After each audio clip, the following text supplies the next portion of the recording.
हाँ जी सर, तो आपका परिचय, आप अपना हमें परिचय बताएं।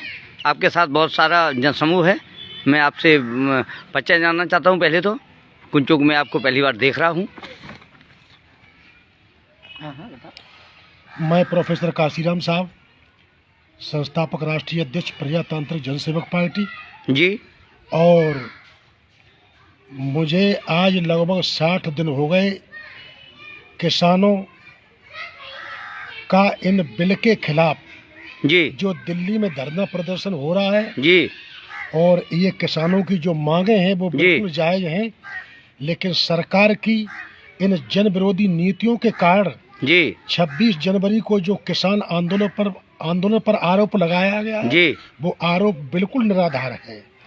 व्हाट्सएप और फेसबुक के जरिए जिस व्यक्ति ने जी अपना धार्मिक झंडा लाल किले पर फहराया है जी वो व्यक्ति कोई दूसरा नहीं है, वो व्यक्ति वही है जिसका फोटो सनी देओल और मोदी के साथ में खिंचा हुआ है। जी हाँ। इसलिए ये दंगा किसानों ने नहीं किया गया है जी। ये दंगा एक सोची समझी साजिश के तहत खुद बीजेपी के लोगों ने कराया है ये दंगा। अरे अच्छा अच्छा अच्छा अच्छा। तो आपने पार्टी का क्या नाम बताया, जरा एक बार फिर बताएं। पार्टी का नाम प्रजातांत्रिक जनसेवक पार्टी। हाँ, आप इसके कौन से पदाधिकारी हैं? इस पार्टी का संस्थापक राष्ट्रीय अध्यक्ष हूँ। अच्छा अच्छा, राष्ट्रीय अध्यक्ष है। तो काशीराम कल जो राकेश टिकैत जी ने जो अपना बड़ा गमगीन भाषण दिया है उसके प्रति आप क्या कहना चाहेंगे? आपका उनका जो गमगीन भाषण है जी, उस भाषण से मैं इतना विवल हो गया जी कि एक भारत का इतना बड़ा किसान नेता जी जिसने जी अपने समूचे संगठन के लोगों को जी दिल्ली में बुला करके जी सरकार की जन विरोधी नीतियों के खिलाफ जी जो धरना प्रदर्शन और आंदोलन किया था जी वो आंदोलन बिल्कुल जायज था, जी वो आंदोलन संवैधानिक था, जी लेकिन सरकार ने उनकी तरफ बिल्कुल ध्यान नहीं दिया। जबकि ऐसी ठल्ली सरकार, इतनी क्रूर सरकार इस भारतवर्ष में आज दिन तक कभी नहीं बनी। और इस आंदोलन में लगभग 70 से ऊपर किसान लोग मारे जा चुके हैं, मर चुके हैं। ऐसे ठंडे कोहरे में, इतनी गलन वाली सर्दी में आज लगभग 60 से ज्यादा ऊपर दिन हो चुके हैं, लेकिन सरकार का फिर भी दिल नहीं पसीजा। और आज मैं आपको ये बताना चाहता हूँ कि प्रजातांत्रिक जनसेवक पार्टी राकेश टिकैत के साथ पूरे समर्पण के साथ खड़ी हुई है और हमेशा उनका साथ देगी ये पार्टी। तो कल वो समाजवादी पार्टी के राष्ट्रीय अध्यक्ष श्रीमान अखिलेश यादव जी ने राकेश टिकैत जी को फ़ोन करके उन्हें तसल्ली दी है, ढांढस बनाया है। आपने कुछ ऐसा किया?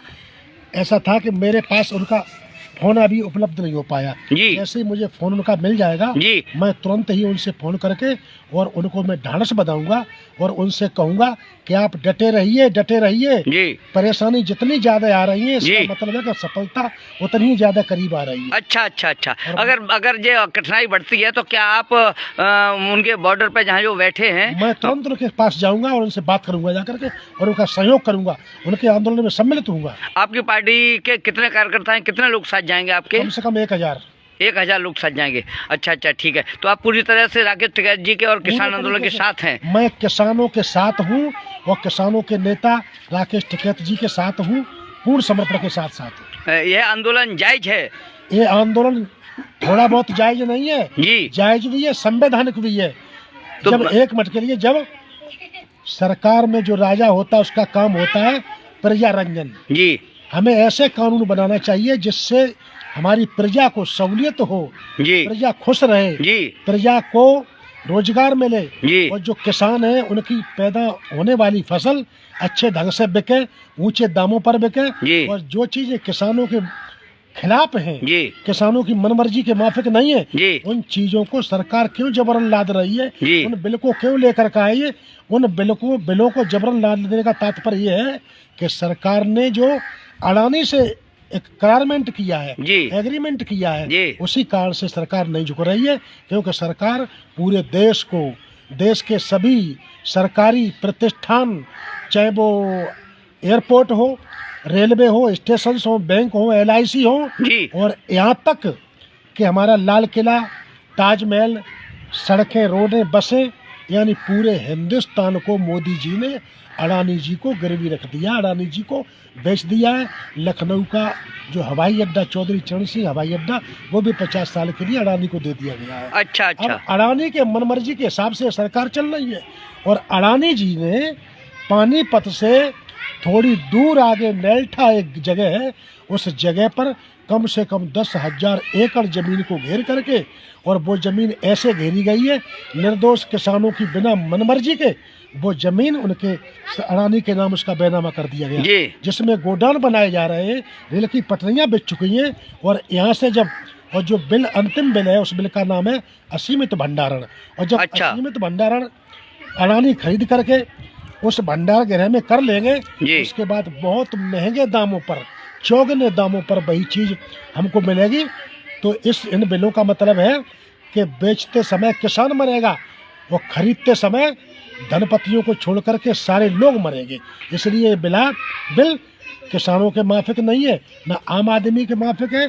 इसलिए सरकार को तुरंत ये बिल वापस ले लेना चाहिए। तो इन बिलों को वापस करने के लिए जो 26 जनवरी पर जो उत्पात मचाया है किसानों ने जो लाल किले पर, उसके बारे में आपका क्या विचार है? क्या आप उन्हें अपराधी मानते हैं? मैं एक भी किसान को अपराधी नहीं मानता हूँ।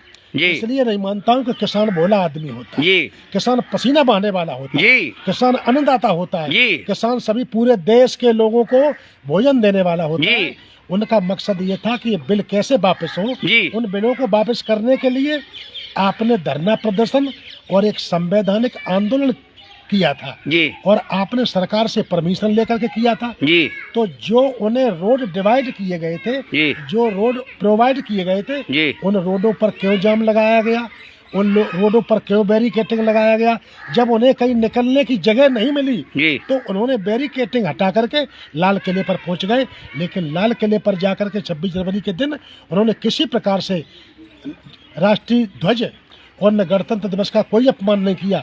इनमें भाजपा का ही एक कार्यकर्ता था, वरिष्ठ कार्यकर्ता था, जिसका नाम सिद्धू करके कुछ नाम, हाँ, वो उस व्यक्ति ने क्या नाम, कौन सा सिद्धू था, कोई सिद्धू है, दीप सिद्धू है उसका नाम, दीप उस व्यक्ति ने ये झंडा फहराया। वो भाजपा का आदमी था और उन्हीं लोगों का मिला जुला हुआ आदमी था। इन लोगों का मतलब है भारतीय जनता पार्टी का मिला जुला हुआ है। अच्छा, जो किसकी साजिश हो सकती है? इसमें साजिश हो सकती है बड़े बड़े नेताओं की। अच्छा अच्छा जी, भारतीय जनता पार्टी के बड़े बड़े नेताओं की, दिग्गज चोटी के नेताओं की। अच्छा अच्छा, तो इसका मतलब हुआ कि आप पूरी तरह से किसानों के साथ हैं, और जो गणतंत्र दिवस पर जो चहलकदमी हुई है उसमें बिल्कुल भी किसानों का कोई दोष नहीं है, उसमें बीजेपी की मिलीभगत है, षड्यंत्र है, साजिश है, और इस आंदोलन को जानबूझकर खत्म करने के उद्देश्य से ये षड्यंत्र रचा गया भारतीय जनता पार्टी की तरफ से। आपके विचारों से मैं सहमत हुआ। आइए, मैं आपको बहुत बहुत धन्यवाद, आपने जो हमें समय दिया है उसके लिए मैं आपको साधुवाद देता हूँ। जय हिंद।